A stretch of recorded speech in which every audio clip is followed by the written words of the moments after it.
দিনের পর দিন একটা মোবাইল টিপতে টিপতে, বন্ধুদের আড্ডা দিতে দিতে, এক নারীর কল্পনা করতে করতে এই শাহওয়াতের রুগী, এই অবৈধ কামনা বাসনার রুগী, লজ্জাস্থানের চাহিদা, তার লজ্জাস্থানের যে যৌন চাহিদা, এই যৌন চাহিদার কারণে আল্লাহ ভুলে গেছে, আখেরাত ভুলে গেছে, নামাজ ভুলে গেছে, দুনিয়া ভুলে গেছে, বংশের ইজ্জত ভুলে গেছে, মা বাবা, দেশ, সমাজ, জাতি সকলের সম্মানকে কোরবানি করে দিয়া, জবাই করে দিয়া এই জানোয়ারের মতো শুধু নারীর পিছনে আর ছবির পিছনে আর উলঙ্গ দৃশ্যের পিছনেই ছুটছে তো ছুটছে। হায় মুসলমানের বাচ্চা, এরপরে গন্তব্য গিয়ে থামবে কোথা? কত নারী দেখলে শখ মিটবে? কত ঘন্টা মোট মোবাইলে উলঙ্গ ছবি দেখলে তৃপ্তি হবে? থামবে কোথায়? কতদিন পরে থামবে বলেন? আমি সব সময় বলি, লোনা জলে তৃষ্ণা মেটে না, তৃষ্ণা মেটে না। যে পানি লবণাক্ত, সমুদ্রের পানি, এটা পান করলে তৃষ্ণা মেটে না, লোনা পানিতে তৃষ্ণা মেটে না। ঠিক তেমনি ভাবে খোদার কসম, কোনো গুনাহ তৃপ্তি দেয় না। গুনাহ কি দেয় না? তৃপ্তি দেয়। এক সাগর মদ খাইলো, ওই মদখোর তৃপ্ত হয় না। সারা পৃথিবীর সমস্ত নারী উলঙ্গ দেখলেও ওই জন্তুর তৃপ্তি হয় না, সে আরো দেখতে চায়। কিন্তু যার স্ত্রী হালাল আছে, সে একজন পবিত্র স্ত্রী নিয়েই 70 বছর পার করে দেয়, তার একজন দিয়ে চলে। যে হালাল পবিত্র পানি পান করে, তো সে 3 চুমুক পানি পান করলেই তার তৃষ্ণা কি হয়ে যায়? ঘুটে যায়। এজন্য গুনাহ তৃপ্তি দেয়। তো আল্লাহ তাআলা বলেন, আমার বান্দার স্বাভাবিক হালাত হলো 3টা।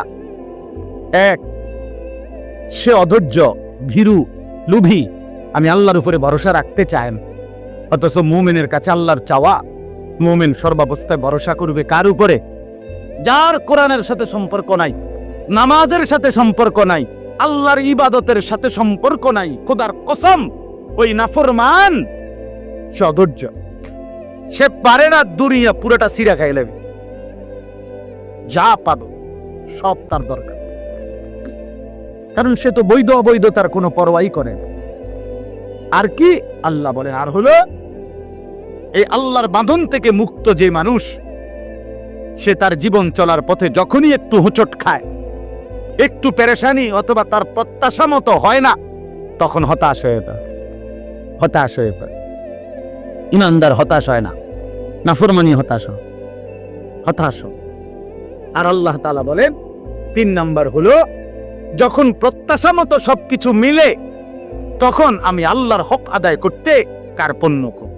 তখন আর নামাজেরও টাইম নাই, যাকাতেরও টাইম নাই, হজ্জেরও টাইম নাই, আল্লাহর হুকুম পালনের টাইম নাই, আল্লাহর রাস্তায় খরচ করারও মানসিকতা নাই, সময় নেই। আপনি বলবেন সময় নেই, নামাজের টাইম নাই, আল্লাহর রাস্তায় দাওয়াত ও তাবলীগের মেহনতে একটু সময় দিবেন না, টাইম নেই, উলামায়ে কেরামের কথা শুনবেন না, টাইম। আমার জীবনে আমি কত দেখছি, কত সম্পদশালী ব্যক্তি দুনিয়া নিয়ে এত ব্যস্ত, ওই এরম মাহফিলে কত দেখছি জীবনে, আজকে এত বছরে আইয়া বক্তৃতা মারে, বক্তব্য দে, উনি বক্তৃতা দিয়া 2-5 মিনিট বক্তব্যের মধ্যে বলে, হুজুররা যে সমস্ত কথা বলে, আমাদের উচিত এই সমস্ত কথাগুলোর উপরে আমল করা, এগুলো মেনে চললে আমাদের অনেক দুনিয়া আখিরাতের কল্যাণ হবে, আমাদের উচিত। তো আচ্ছা ঠিক আছে, আপনারা মনোযোগ দিয়ে শুনেন, আমার একটু ব্যস্ততা আছে, আমি একটু যেতে হচ্ছে। আরে মাতব্বর রে, আপনার একটু ব্যস্ততা আছে, আপনাকে যেতে হচ্ছে, আপনি কি আর কোনোদিন কবরে যাইতেন না? না, আপনি মরতেন না, আপনার আখিরাত লাগবে না, আপনার আখিরাত লাগবে না, বুঝেন না? আমাদেরকে বোকা মনে করে সাধারণ মানুষদেরকে, যে সমস্তগুলো সাধারণ লোক, তো এরা মোল্লা মুন্সির কথা শুনুক, আমরা এগুলো শুনবার টাইম আছে নাকি? আমি কয়েকবার বলছি কয়েকদিনে, যে বারবার উলামায়ে কেরামকে, মসজিদের খতিবকে, এই যখনই কোনো দুনিয়াদার সম্পদশালী ক্ষমতাওয়ালা এরা বারবার উলামায়ে কেরামের জবানকে আটকায়া বারবারই বলতে চেষ্টা করে, হুজুর এই কথা বলবেন না, ওই কথা বলবেন না, রাজনীতির কথা বলবেন না, এটা বলবেন না, ওইটা বলবেন না। এই মানুষগুলো প্রতিবার উলামায়ে কেরামের কথা মুখ বন্ধ করে দেওয়ার কারণেই এই বদনসিবরা শুনতেও পায় নাই যে কোনটা হালাল কোনটা হারাম, কোনটা উচিত কোনটা অনুচিত। যদি উলামায়ে কেরামকে কোরআন সুন্নাহর আলোকে দেশ, জাতি, রাজনীতি, রাষ্ট্র, ক্ষমতা, সমস্ত ব্যক্তিবর্গের কথা, প্রত্যেকের ভালো মন্দ দোষ ত্রুটি ধরে দেওয়ার সুযোগ দিত আর শুনতো, গ্রহণ করার মানসিকতা থাকতো, তাইলে দুপুরে 2টা বাজে আর ভাগার দরকার হইতো না, তাইলে আর পাগল লাগতো না, ভাগার দরকার হইতো না। কণ্ঠরুদ্ধ করে দেওয়ার কারণে ভাগতে হইছে। হ্যাঁ, আপনাদের আমাদের ব্যক্তিগত জীবনেও যেমন আল্লাহর কথা শোনা দরকার, রাষ্ট্রীয় জীবনেও আল্লাহর কথা শোনা দরকার। দরকার না? কোন ঘরের মধ্যে যেমন আল্লাহর কথা কি এটা জানা দরকার, কোন রাষ্ট্রের মধ্যেও তো আল্লাহর কথা কি সেটা শোনা দরকার। এটা না, এটা কোন যেত না, মোল্লারা কইতে পারতেন না, এটা বলতে পারতেন না, ওটা বলতে পারতেন না, ওটা বলতে পারতেন। একবার আমার এক মাহফিলে একবার কাগজে লিখে দিছে কি কি বলা যাবে না। এরপরে আমি বলছি উনারে, আঙ্কেল মনে কিছু নিয়েন না, যেগুলো লিখে দিছেন এগুলো ছাড়া কোরআন, ও নিচে এরপরে লিখছে কোরআন সুন্নাহর আলোকে কথা বলেন, এডি বাদে। তাই আমি বলছি এইগুলো বাদে কোরআন সুন্নাহর আলোকে কথাগুলো কি সেটা একটা স্যাম্পল আমনে 10টা মিনিট আগে একটু নমুনা স্বরূপ আমারে বলেন, পরে আমি হেডির ব্যাখ্যা করবো, আমনে কইয়া দেব। বুঝেন নাই কথা? আমনে বল তো, আমরা কি আর এগুলা জানি? তো আপনি এগুলো লিখছেন কেন? এ জীবনভর ফাইজলামি করতে করতে, মস্কারি করতে করতে এরপরে গিয়ে আটকায় গেছে। আর যখন আটকাইছে তখন আর কিচ্ছু নাই, নাই তো নাই, কিছুই নেই। আখাযনাহুম বাগতাতান ফাইদা হুম মুবলিসুন।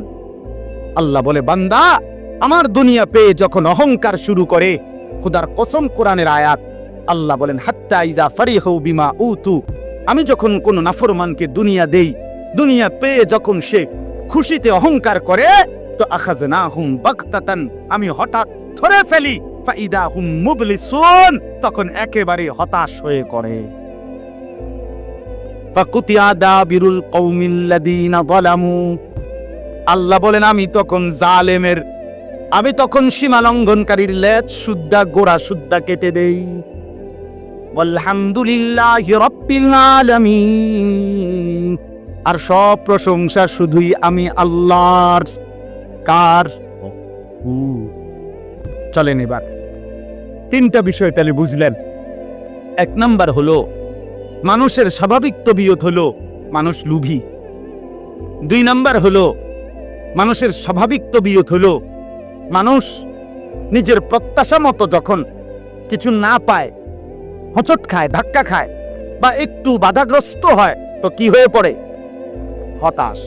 আবার যখন প্রত্যাশা মতো, চাহিদা মতো সব পায়, তখন আল্লাহর হক আদায় করতে কি করে?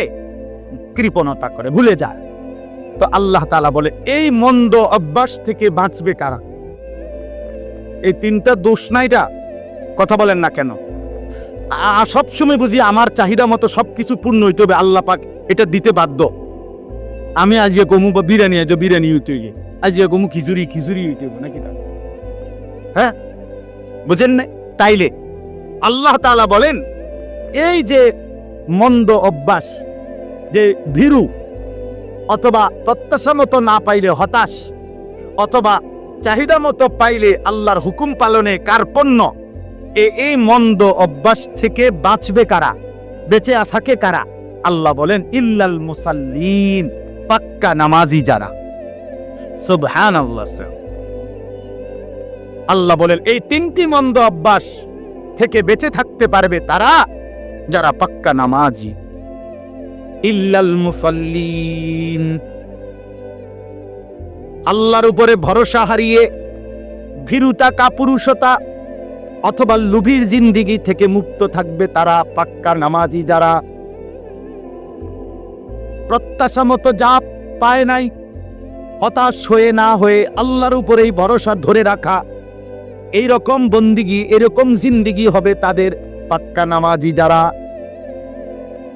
আবার সব সময় যখন যা আল্লাহর ইচ্ছায় মিলে তাতে আল্লাহর হক, আল্লাহর প্রাপ্য আদায় করবে তারা পাক্কা নামাজি যারা। কথা বুঝছেন? তাহলে নামাজি বান্দা যে, পূর্ণ নামাজি যে, সে উভয় অবস্থাতেই বোঝে যে আমাকে আমার চাহিদা মতো যদি মিলে তাইলেও আমার আল্লাহ, আমার চাহিদা মতো যদি নাও মেলে তাও আমার আল্লাহ। আমি আমার আল্লাহর উপর থেকে ভরসা হারিয়ে, নির্ভরতা হারিয়ে আমি দুনিয়া নিজের দায়িত্বে নিয়া নিজের সংসার, পরিবার, ঘর, ফ্যামিলি, ছেলে মেয়ে, দেশ, কোনো কিছুতেই আমি আমার সমাধান করতে পারবো না। পারবো। ওয়া ইয়াকা নাস্তাঈন, আল্লাহ বান্দাকে শিখাইছে, বান্দা 5 ওয়াক্ত বলবা যে আল্লাহ আপনার কাছে সাহায্য প্রার্থনা করি। তার কাছে এই নামাজি, নামাজির মধ্যে এই সিফাত আসে। নামাজির মধ্যে 20 বছর ধরে আমার সন্তান হয় না, তো এরপরও কি আল্লাহর উপর থেকে ভরসা ছেড়ে দেওয়ার কোনো সুযোগ আছে? তাইলে এটা মুমিন বুঝে, ইমানদার এটা বুঝে যে আমি যদি কোনোদিনও অভাব আমার দূর নাও হয় তারপরও আমি আল্লাহকে ছাড়বো না। আবার আমি যদি সুখেও থাকি তাইলেও আমি আল্লাহকে কি করব না? নবী সাল্লাল্লাহু আলাইহি ওয়াসাল্লামের হাদিসের মধ্যে আছে, নবীজি আল্লাহর কাছে দোয়া করতেন, আল্লাহ আমি এমন একটা জিন্দেগি চাই, এক বেলা পেট ভরে খাবো, আপনার শুকর আদায় করব, আরেক বেলা উপাস থাকবো, আপনার জন্য ধৈর্য ধরব, আপনার জন্য সবর করব। কারণ হইল শুকর করলেও জান্নাত, সবর করলেও জান্নাত। বান্দা যদি পেয়ে শুকর করে তাইলে কি? জান্নাত। বান্দা যদি না পেয়ে সবর করে তাইলেও কি? জান্নাত। আল্লাহ থেকে তো ছেড়ে দেওয়ার সুযোগ নেই, আল্লাহর কাছ থেকে নিজেকে মুক্ত রাখার তো সুরত নাই ভাইয়া। আমার বাপ, এই যে কয়জন মুসল্লি আমরা আজকে বসলাম, যে কয়জন নওজোয়ান ভাই বসলা ভাইয়া, এইখান থেকে স্পষ্ট হইল মানবীয় বদভ্যাস, মানুষের সৃষ্টিগত যে মন্দ অভ্যাস, এখান থেকে যদি কেউ মুক্তি পেতে চায়, খোদার কসম আল্লাহ বলছে তাকে নামাজি হইতে হবে, নামাজি হইতে হবে, নামাজি হইতে হবে। আল্লাযীনা হুম আলা সালাতিহিম দাঈমুন, আল্লাহ বলে শুধু নামাজি না, বরং দায়েম নামাজি, অর্থাৎ সদা সর্বদা যারা তাদের পুরা জিন্দেগি নামাজের উপরে চালু রাখে, দায়েম রাখে, সর্বদা চালু রাখে, এমন প্রিয় বান্দাই বিপদেও হতাশ হয় না, সুখেও আল্লাহকে বলে না। কথা বুঝছেন না? সর্বদা নামাজি। তাহলে নামাজি হইতে হবে কখন? সর্বদা। বলেন না কখন? কখন? সর্বদা। মানে প্রত্যেক শুক্রবার, প্রত্যেক শুক্রবার একটা 25-এ মসজিদে ঢুকবে, একটা 38-এ মসজিদে বাইরে, 2 রাকাত নামাজ, 2 রাকাত নামাজ পড়ার মধ্যেও গড়ির দিকে চাইছে 18 বার। আর দরজার ওইখান থেকে পিছনে, বাহিরে, মসজিদের বাইরে ইবলিস শয়তান তারে শিক্ষারে ডাকতেছে, আরে তোর মতো বেটা হচ্ছে এতক্ষণ মসজিদে বইয়ে থাকি না, তাড়াতাড়ি বাইরে বেটা, তাড়াতাড়ি বাইরে বেটা। ইমাম সাহেব সালামটা ফিরাইতে দেরি জুমার নামাজে, ওরে এমন কিরমি কামড় দেয়, বুঝেন না কথা? ফেরটা সাথে সাথে ইবলিসের ডাকে মসজিদ থেকে বাইরে হয়েছে। নাই তো 4 রাকাত সুন্নতে মুআক্কাদা, ইমাম সাহেবের প্রথম কাতারের বয়স্ক মুসল্লি, তারা যে বছরের পর বছর পড়ে, তারা বেকুব দেখে পড়ে না? কথা বলেন না কেন? জুমার নামাজের 2 রাকাত ফরজের পরে যে আরো 4 রাকাত সুন্নত পড়ে, এই হুজুর এবং এই যারা পড়ে নিয়মিত, এরা বেউকুফ না? আর আমনে সালাক, আমনে সালাক, এটা হুজুরের আব্বা সম্পত্তি, হুজুরের বাড়ির থেকে আনছে দেখে এটা পড়ে। যদি কোরআন সুন্নাহর মধ্যে না থাকতো, রাসূলুল্লাহ সাল্লাল্লাহু আলাইহি সাল্লামের আমল যদি না থাকতো, তাইলে কি এটা হতো? এটা উলামায়ে কেরাম পড়তো? তাইলে এই জন্য সর্বদা নামাজ মানে কি? শুধু জুমা? কথা বলেন না কেন? শুধু জুমা? কয় ওয়াক্ত? 5 ওয়াক্ত। 5 ওয়াক্ত প্রতিদিন।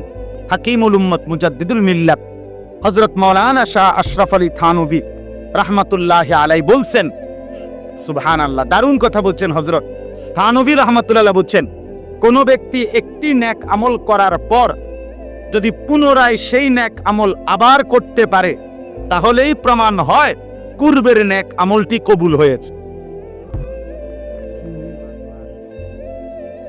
কয়টা আজান? আমি এখন এমনি শেষ করে দেব। ওই 45 আমার বয়ান শেষ। আমি 45 পর্যন্তই বয়ান করব, অসুবিধা নেই। 45 বাজছে এখন। জি, তা এরপরে আপনি বুঝেন যে হাকিমুল উম্মত থানভী রাহমাতুল্লাহ আলাইহি বলেন,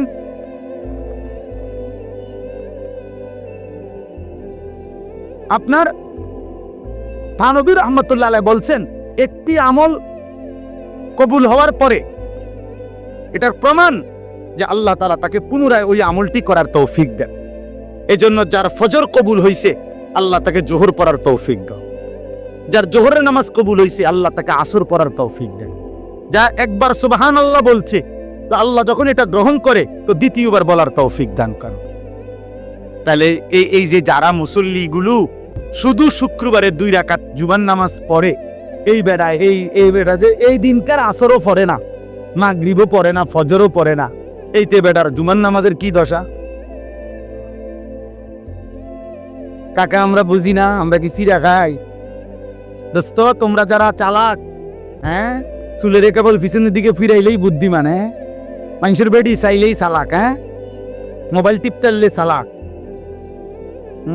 হ্যাঁ, আব্বাই কিছু বলে না, মাই কিছু বলে না, গ্রামের কেউ কিছু বলে না, তুমি মাস্তানি করো, মাতবুরি করো, অহংকার করো, পাগলের মতো ছাগলের মতো হাঁটো, তোমারে কেউ ডাক দেয় না, আল্লাহর কথা বলে না, নামাজের কথা বলে না। আমি তো পরিষ্কার বলি, পরিষ্কার, এই ছেলে শোন বেটা, যাকে তার মা বাইচা থাকার পরেও, বাবা বাইচা থাকার পরেও, যে সন্তানকে ওই ঘরে ঘুমাইবার পরেও আপন মা বাপ নামাজের কথা বলে না, খোদার 65 দিন 365 দিনে কোনোদিন ফজরের নামাজ পড়ে না, খোদার অসন্তর রূপে আল্লাহর লানত, আল্লাহর লানত, আল্লাহর লানত, তোর মা বাপও তোরে পছন্দ করে না, এই জন্য আল্লাহর লানতের কারণে তোরে সবাই ছেড়ে দিছে, তোরে এর রূপে খোদার গজব পড়ছে, গজব তোর রূপে আল্লাহর লানত পড়ছে বেটা, তুই বুঝোস নাই বেটা, তোর রূপে খোদার গজব পড়ছে। এই জন্য তোরে আর তোর মাও ডাকে না, তোর বাপেও ডাকে না, তোর বংশের কেউ তোরে আর নামাজের দিকে ডাকেন। আমি আমার বাচ্চাটাকেও ডাকি, আমি আমার বিবিকেও ডাকি, আমার 7 বছরের বাচ্চারও আমি ফজরের নামাজে তুইলা ওযু করাইয়া একসাথে বাপ ফুতে নামাজে পড়ো। চলেন আপনি আমার ছেলেরে জিজ্ঞাসা করেন, এটা মনে করছে রঙের গুড্ডি উড়াইতে আছে, কথা বুঝছেন না? আমারে তো কেউ কিছু কয় না। আরে তোর রূপে খোদার গজব দেখে না, তোরে কেউ ডাকে না। আল্লাহ থেকে যখন বান্দার থেকে যখন আল্লাহ পাক নজর সরায় ফেলে তো পুরা মখলুকাত তারে অপছন্দ করে। হয়তো আল্লাহর নজর থেকে সরে গেছে, কথা বুঝছেন না?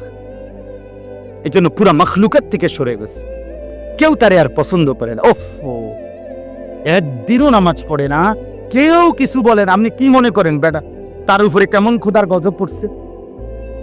কেউ তারে কুদ্দুর ডাকেও না, কেউ কুদ্দুর জিঙ্গায়ও না, কিরে বেটা তুই যে এভাবে একটা মুসলমানের বাচ্চা যে এভাবে নষ্ট হয়ে যাইতেছ, ঘটনাটা কি তারে ফুট? আরে কিরে তোর আল্লাহ নাই, তোর কি খোদা নাই, তোর আখেরাত নাই, তোর মরণ নাই, কেউ তারে মনে করাই দেওয়ারও নাই। এতো তো বদনসিব। এই জন্য দয়া করে আল্লাহ পরিষ্কার বলছেন, ইল্লাল মুসাল্লিন আল্লাযীনা হুম ফি আলা সালাতিহিম দাইমুন। আল্লাহ বলেন যারা দায়েম সদা সর্বদা নামাজ আদায় করে, আমার সেই বান্দাগুলো যাবতীয় মানবীয় দোষ ত্রুটি থেকে মুক্ত থাকে।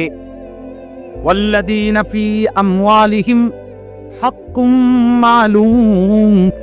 আল্লাহ বলেন এবং যারা নামাজ তো পড়ে, সাথে সাথে আল্লাহর দেওয়া অর্জিত সম্পদ যা কামাই রোজগারি, তার মধ্যে এই কথা নিশ্চিত মনে করে যে আমার এই সম্পত্তির মধ্যে লিসাইলি ওয়াল মাহরুম, অভাবী বঞ্চিত দুস্থ গরিব অসহায়েরও হক আছে। আমার টাকাটা শুধুই আমার না, আমারে আল্লাহ দিছে যদিও আমার হাতে, কিন্তু আমার এই সম্পদের মধ্যে যাকাত আছে, আমার এই সম্পদের মধ্যে ফিতরা আছে, আমার এই সম্পদের মধ্যে গরিব দুঃখী অসহায়েরও কি আছে? হক আছে। আল্লাহ বলেন এই মানসিকতা যার, অর্থ সম্পদের মধ্যে যে মনে করে যে আমার টাকা পুরোটা আমার না, শুধু আমারে আল্লাহ যদিও দিছে, কিন্তু এর মধ্যে গরিবের হক আছে, বঞ্চিতের হক আছে, এতিমের হক আছে, অসহায়ের হক আছে, আপনজন গরিব গোরাবা যারা তাদের হক আছে, আমার উপরে এখানে যাকাত আসতে পারে, আমার উপরে ফিতরা আসতে পারে, আমারে দান সদকা করতে হবে, এই মানসিকতা যাদের মধ্যে আছে অর্থ সম্পদের ব্যাপারে, আল্লাহ বলেন তারা এই উপরুক্ত মন্দ অভ্যাস থেকে মুক্ত।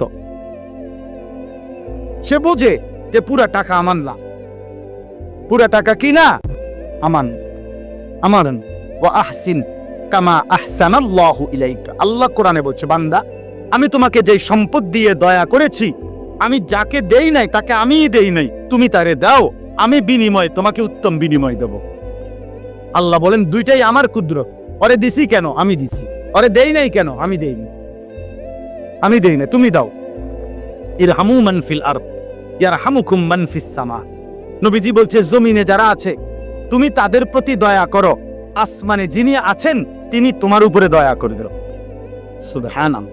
আমি দিলে দেব 5 টাকা, তিনি দিলে দিব 15 টাকা। কথা কয়েন আল্লাহ, আল্লাহ দিবে হিসাব ছাড়া। আল্লাহ দিবে কি ছাড়া? ওয়াল্লাযীনা ইউসাদ্দিকুনা বিয়াউমিদ্দিন। আল্লাহ বলেন যারা কিয়ামত দিবসকে বিশ্বাস করে, ওয়াল্লাযীনা হুম মিন আযাবি রাব্বিহিম মুশফিকুন, যারা আখিরাতের আযাবের ভয়ে ভীত থাকে। ইন্না আযাবা রাব্বিহিম গায়রু মা'মুন, যারা আল্লাহর আযাব থেকে কখনোই নিজেকে নিরাপদ মনে করে না। শত ইবাদত বন্দিগির পরেও যারা মনে মনে ডরে ডরে ভয়ে ভয়ে থাকে, যদি আমার আল্লাহ আমার বন্দিগি কবুল না করে তাইলে আমার জন্য তো জাহান্নামের আযাব ছাড়া আর কিছুই নাই। আল্লাহ বলেন এমন ভয় ভয় যেই বান্দা আমি আল্লাহর বন্দিগি ঠিক মতো করে, আমি আল্লাহ ওয়াদা দিলাম, ঘোষণা দিলাম, তারা লোভ থেকে, অধৈর্য হওয়া থেকে, মানবীয় ত্রুটি বিচ্যুতি থেকে মুক্ত থেকে আমার সন্তুষ্টি নিয়েই জান্নাতি হয়ে যাবে।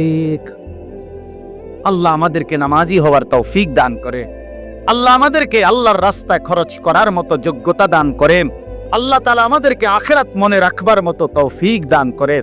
আমার যুবক ছেলেরা, ভাই রাগ হইও না দোস্ত, আমার বন্ধু, আমার নওজোয়ান, হায়াতের উপরে কদর করো। কেউ তোমারে যদি কিছু না বলে ভাইয়া চিন্তা করো, হায় কি ব্যাপার, আমি কেমন জিন্দিগি চলতেছি যে জিন্দিগিতে কেউ আমারে ডাক দেয় না, কেউ আমারে ডাক দেয় না। এমন যেন না হয় ভাইয়া, এমন যেন না হয়। দিনের পর দিন নামাজ ছুটে গেল, মনেও পড়ে না, কেউ বলে না। এটা লানতের জিন্দিগি, লানতের জিন্দিগি। একটার পর একটা গুনাহ করছে, অথচ ছেড়ে দেওয়ার মতো কথা মনেও আসে না। এটা অভিশপ্ত জিন্দিগি, অভিশপ্ত জিন্দিগি, অভিশপ্ত জিন্দিগি। কারো গায়ে আপনার একটা ম্যাচের কাঠির আগুন লাগছে, তো তোর সাথে সাথে নড়ে ওঠে, সে তো সাথে সাথে ব্যথায় আগুনের কারণে লাফ দিয়ে ওঠে। কিন্তু একটার পরে প্রতিটা গুনাহ একটা আগুন, তাহলে আগুন একটার পর একটা তারা লাগতেছে, অথচ বিনিময়ে সে নড়েও না, চড়েও না। তার ভিতরে কদ্দুর মানসিকতাও আসে না যে আমি আল্লাহর নাফরমানি করছি, গুনার মধ্যে লিপ্ত আছি। এটা কেমন জিন্দিগি বাস? এজন্য দয়া করে আজকে আমার এটুকু কথা, আমরা যেন আল্লাহর কোরআন, রাসূলের সুন্নাহ, বিশেষ করে আল্লাহর বন্দিগি, বিশেষ করে 5 ওয়াক্ত নামাজ থেকে মুক্ত না থাকি, বরং নামাজকে মুক্ত মজবুতের সাথে ধরে ইনশাআল্লাহ জীবনটা আল্লাহ এবং রাসূলের পছন্দ অনুযায়ী চলবে ইনশাআল্লাহ। অনেক ছেলে পেলে আছে মনে করেন এই তানফানটাই মনে করে জিন্দিগি, এদের আসলে আকল দেমাগ কম, বোধ বুদ্ধি বিবেচনা বিবেক আকল দেমাগ কম, আবেগের উপরেই চলে, জোশের উপরে চলে, মনের চাহিদার উপরেই চলে। আমার মনে যা চায় তা, মন চাইলে ঘুমাইলাম, টাইম টেবিল নেই, মন চাইলে খাইলাম, মন চাইলে আড্ডা দিলাম। কখনো সারা রাতও জেগে থাকে, কখনো সারাদিনও ঘুমায় দেয়, কারণ তার আবেগ ছাড়া তার কাছে কোনো বুদ্ধি বিবেচনা বিবেক নাই। এজন্য একটা বিষয় গুরুত্বপূর্ণ যে আল্লাহ তাআলা মানুষকে বানিয়ে এমনিতে ছেড়ে দেয় না, যে বান্দা আমি তোমাকে বানাই দিছি, এবার তোমার হাতে ছেড়ে দিলাম, তোমার যখন যা মন চায় তুমি তাই করবা। আল্লাহ তাআলা বলেন না, মানুষকে আমি এই জন্য বানাইনি। এটা জানোয়ারের স্বভাব, চতুষ্পদ জন্তুর স্বভাব, যে যখন যা মন চায় তাই করবে, এটা জানোয়ারের স্বভাব। কিন্তু ইনসান, মানুষ, তাকে আল্লাহ তাআলা নির্দিষ্ট বুদ্ধি বিবেচনা বোধ আকল দিমাগ জ্ঞান প্রজ্ঞা এগুলো দিয়ে বানিয়েছেন, এবং প্রত্যেকটা মানুষকে পরিচালনার জন্য আল্লাহ তাআলা দিক নির্দেশনা আল্লাহর পক্ষ থেকে দান করেছেন দুই ভাবে।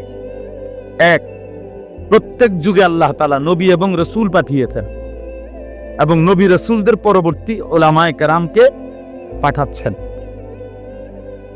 তাহলে উনাদেরকে জিম্মাদারি দিয়ে রাখছেন মানুষকে আল্লাহর পথ দেখাবার জন্য, মানুষের জিন্দেগি পরিচালনার জন্য। আর হইল প্রত্যেক জামানায় আল্লাহ তাআলা মানুষকে চলবার জন্য আল্লাহর পক্ষ থেকে কোনো না কোনো কিতাব জমিনের মধ্যে রাখছেন। আর এখন আমাদের জন্য, সারা পৃথিবীর জন্য, কিয়ামত পর্যন্তের জন্য কোরআনকে রেখেছে। তাহলে দুইটি ব্যবস্থা আল্লাহ তাআলা সবসময় মানুষের জন্য রাখছেন। এক হলো রিজালুল্লাহ, আল্লাহর মনোনীত বান্দা, যারা মানুষকে আল্লাহর পথ দেখাবে। দুই হলো কিতাবুল্লাহ, আল্লাহর পক্ষ থেকে মনোনীত কিতাব, যে কিতাবের মাধ্যমে মানুষ আল্লাহর পথে নিজের নির্দিষ্ট গন্তব্যের পথে চলবে। এটা জরুরি বিষয়। এই দুইটা বাঁধন থেকে যে মুক্ত, তার জীবন জন্তু জানোয়ারের জীবন। আল্লাহর মনোনীত বান্দা যারা, নবী এবং রাসূল আর নবী রাসূলদের পরবর্তীতে উলামায়ে কেরাম, এদের থেকে যারা বিচ্ছিন্ন, মনে রাখবেন তাদের জীবন অনিয়ন্ত্রিত, তাদের জীবনের কোনো সৌন্দর্য নাই। এবং আল্লাহর কোরআন, রাসূলুল্লাহ সাল্লাল্লাহু আলাইহি সাল্লামের সুন্নাহ মানে কোরআনেরই ব্যাখ্যা, প্রতিটা সুন্নাত কোরআনেরই ব্যাখ্যা। রাসূলুল্লাহ সাল্লাল্লাহু আলাইহি ওয়াসাল্লাম যা বলেছেন, যা করেছেন, তা কোরআনের ব্যাখ্যা হিসেবেই করছেন, আল্লাহর পক্ষ থেকেই ফয়সালা হিসেবে করছেন। কেন তিনি বাম পা দিয়ে বাথরুমে ঢুকছেন, কেন তিনি ডান পাও দিয়ে মসজিদে ঢুকছেন, আল্লাহর ফয়সালাই এমন ছিল। বুঝেন নাই কথা? কেন তিনি 3 ঢোকে পানি পান করছেন, কেন তিনি ডান দিকে কাত হয়ে ঘুমাইছেন, আল্লাহ তাআলার ফয়সালা এমন ছিল। তাহলে এই কথাটা প্রথম বোঝা উচিত বাপ। আজকে আমরা অনেক সময় অনেক ছেলে পেলে নিজেকে এই জেনারেল দুনিয়ার লাইনের কিছু পড়ালেখা করে অনেক বুদ্ধিমান বিচক্ষণ মনে করে। আসলে বাস্তবতা হলো কোরআন সুন্নাহ ব্যতীত যার জ্ঞান, যার জীবন, সে অন্ধকারেই আছে। কসম আল্লাহ, সে অন্ধকার, সে কোনোদিনও আলো পায় নাই, আলো পাবেও না। কোরআনবিহীন আলো নাই, সুন্নাহবিহীন আলো নাই। এবং এই দুই মাধ্যম, রিজালুল্লাহ, কিতাবুল্লাহ, আল্লাহর মনোনীত বান্দা যারা মানুষকে আল্লাহর পথ দেখাবার জন্য আল্লাহ পাঠিয়েছেন, তাদেরকে অনুসরণ ব্যতীত, এবং কিতাবুল্লাহ, আল্লাহর পক্ষ থেকে আসমানি কিতাবের অনুসরণ ব্যতীত, খোদার কসম কোনো মানুষ সফলতা অথবা কোনো মানুষ আলোর পথে চলতেই পারে না, চলতেই পারে না। আমি চ্যালেঞ্জ করলাম, কোরআন সুন্নাহ বঞ্চিত মানুষ, সে যদি একেবারে আটলান্টিক মহাসাগরের সমপরিমাণ জ্ঞান অর্জন করে, হিমালয় পর্বতের উচ্চতা পরিমাণও তার যদি জ্ঞান হয়, অথচ কোরআন শরীফ পড়ে না, জানে না, আল্লাহ রাসূলের হাদিস পড়ে নাই, এখান থেকে কিছু নেয় নাই নিজের জীবনের জন্য, তো সে অন্ধকারে, সে অন্ধকারে। অমান লাম ইয়াজআলিল্লাহু লাহু নূরান ফামা লাহু মিন নূর।